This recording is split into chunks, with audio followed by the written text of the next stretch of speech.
میگنی چی عجیبه؟ اکثر آدمایی که فکر میکنن من تنبلم اصلاً تنبل نیستن. در واقع بیشتر اوقات اینطور نیست که نمیخوای کارو انجام بدی، بلکه یه دلیل دیگه ای داره که همیشه از انجام کارا عقب میمونی. چرا همیشه کارای مهمو میذاری برای فردا؟ چرا بعضی وقتا اینقدر حس کسل کننده به کارها داری که حتی نمیدونی از کجا شروع کنی؟ خود منم مدتها فکر میکردم که آدم بی انگیزه‌ای هستم. همیشه کارا رو میذاشتم برای فردا. با خودم میگفتم امروز حال ندارم، فردا بهتر میشه. ولی بعد فهمیدم که این یه حقه مغزیه. میخوام بهت بگم که چرا اهمال کاری اینقدر عمیق‌تر از چیزی که فکر میکنی و چطور میتونی با 3 راهکار عملی برای همیشه از شرش خلاص بشی. اولین نکته‌ای که باید بدونی اینه که اهمال کاری همیشه از نداشتن انگیزه یا تنبلی نیست. در واقع مغز ما به دلیل ترس از درد از کارهایی که به نظر سخت و پیچیده میان دوری میکنه. مغز ترجیح میده به جای انجام کارا به فعالیت‌های ساده‌تر و لذت بخشتر مثل تماشای تلویزیون یا گشت و گذار در شبکه‌های اجتماعی پناه ببره. این یعنی ما فرار از درد رو بیشتر از پاداش ترجیح میدیم، حتی اگر نتیجه کاملاً به ضررمون تموم بشه. حالا که اینو فهمیدیم، بریم سراغ 3 راهکار که میتونه بهت کمک کنه تا برای همیشه بر اهمال کاری غلبه کنی. راز اول، بخش‌بندی وظایف. وقتی یه کار بزرگو میبینی شاید حس کنی که انجام دادنش خیلی سخته. مغز ما از کارهای پیچیده فراریه. راه حل ساده اینه که کار رو به بخشای کوچیک‌تر تقسیم کنی. به جای اینکه به خودت بگی این کار خیلی سخته و وقت زیادی میبره، بگو الان فقط این قسمت رو انجام میدم.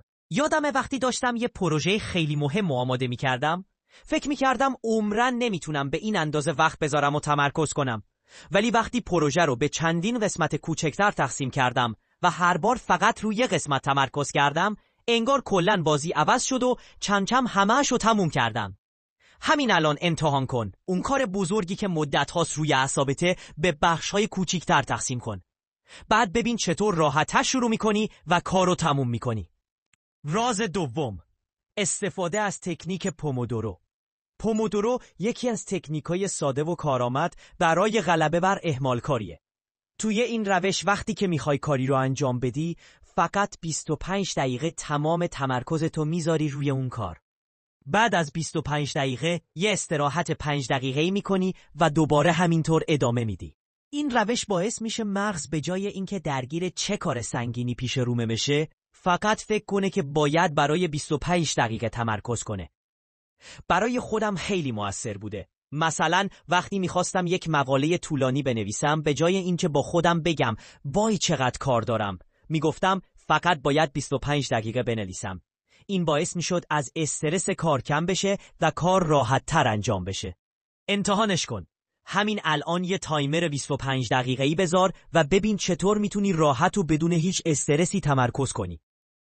راز سوم، شروع کردن با ساده ترین بخش. وقتی احساس میکنی از کاری فراری هستی، بهترین راه اینه که با ساده ترین قسمت شروع کنی. بیشتر اوقات وقتی کار رو شروع میکنیم، استرس و اضطرابش از بین میره و خیلی راحت تر به کار ادامه میدیم. این روش به شدت مؤثره. همین الان یک کار رو که همیشه به تعویق انداختی بردار. ساده ترین بخشش رو شروع کن و ببین چطور یه دفعه انرژی پیدا میکنی که تا آخر ادامه بدی. ولی یه چیزی هست که هیچ کس بهت نمیگه. یادت باشه که این تکنیک ها فقط زمانی عملی میشن که واقعا امتحانشون کنی تا بتونی ازشون بیشترین استفاده رو ببری. خب حالا که این 3 راز رو یاد گرفتی، بیا با هم جمع‌بندی کنیم. راز اول این بود که برای اینکه از شر اهمال کاری خلاص بشی، اولین کار اینه که وظایف رو به بخشای کوچیکتر تقسیم کنی.